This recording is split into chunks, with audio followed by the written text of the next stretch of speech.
Memasuki hari kelima pencarian korban banjir bandang dan banjir lahar dingin Gunung Merapi di Sumatera Barat, tim SAR gabungan sudah menemukan 59 korban tewas. Namun masih ada belasan orang lainnya yang hilang. Dan untuk mengetahui perkembangan terbarunya kita tergabung dengan koresponden CNN ada Edo Eka Rizky di Kabupaten Tanah Datar, Sumatera Barat. Edo, selamat pagi. Edo, bagaimana proses pencarian hingga hari ini? Ya, selamat pagi Puspa. Sebelum kita membahas mengenai proses pencarian yang memang masih terus berlangsung atau dilangsungkan di 4 titik lokasi terdampak banjir bandang di Sumatera Barat, saya ingin menunjukkan perjalanan saya hari ini untuk menuju ke Kabupaten Tanah Datar di Sumatera Barat.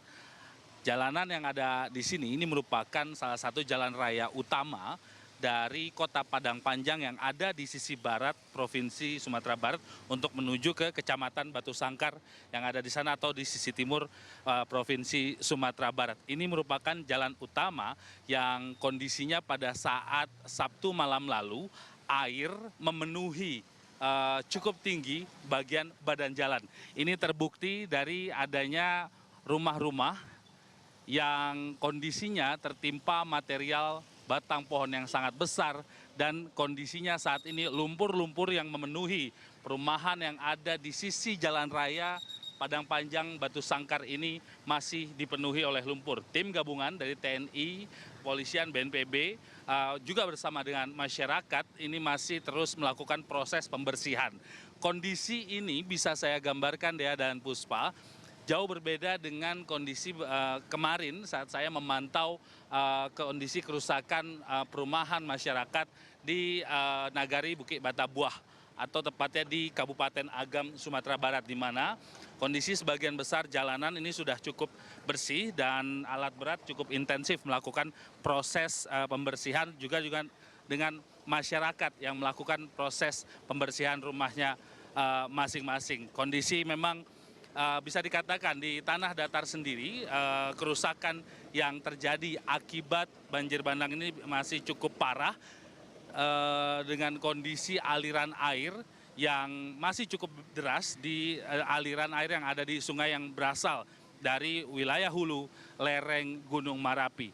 Tadi sebelum sampai di lokasi ini, Dea dan Puspa, saya juga sempat bertemu dengan beberapa masyarakat yang lokasinya ada di Nagari Parambahan, Kabupaten Tanah Datar. Itu merupakan lokasi yang berada cukup tinggi atau berada di atas jika dibandingkan dengan lokasi saya sekarang, di mana pada saat kemarin malam atau tepatnya pada saat Rabu malam, memang hujan dengan intensitas yang bisa dikatakan sedang di beberapa wilayah termasuk di Kota Bukit Tinggi tempat saya menginap dan juga termasuk di Kabupaten Tanah Datar hujan mengguyur beberapa titik di wilayah tersebut dengan intensitas cukup sedang.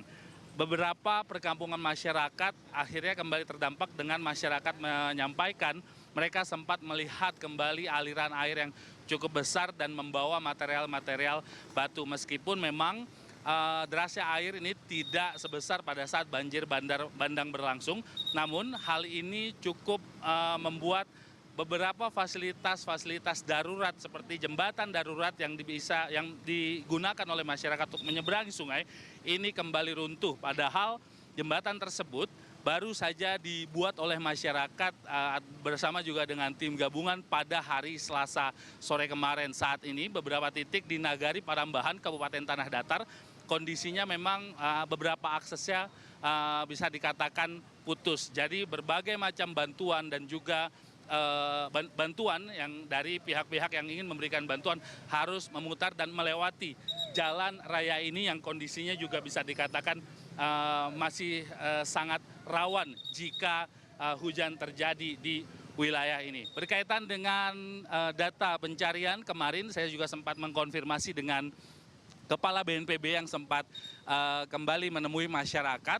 Total hingga Kamis pagi hari ini ada total sudah tercatat 67 orang meninggal dunia dan 20 orang masih dinyatakan hilang dan masih dalam proses pencarian. Di Kabupaten Tanah Datar sendiri, Dea dan Puspa, khususnya di Nagari Parambahan, ini masih ada terdata 4 orang yang masih dilakukan proses pencarian. Dan proses pencarian memang difokuskan di titik-titik ataupun lokasi-lokasi yang ada di bantaran sungai seperti itu, karena memang pada saat kemarin saja saya menyisir beberapa titik di Kabupaten Agam dalam proses pencarian.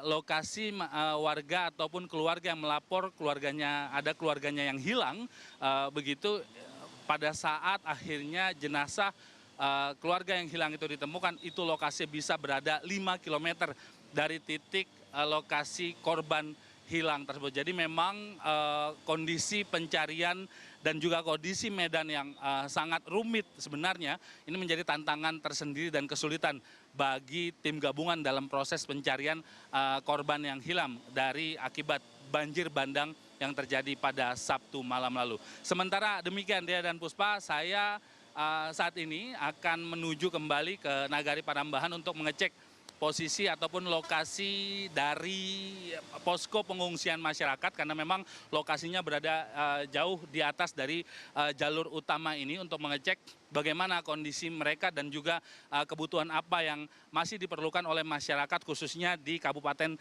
Tanah Datar, karena memang kalau bisa dilihat kondisi kerusakannya ini memang masih cukup parah, dan pembenahan atau rehabilitasi akses jalan serta perumahan-perumahan masyarakat ini masih belum berjalan begitu maksimal, karena memang kondisi lumpur dan juga kondisi kerusakan yang cukup parah. Dea dan Puspa.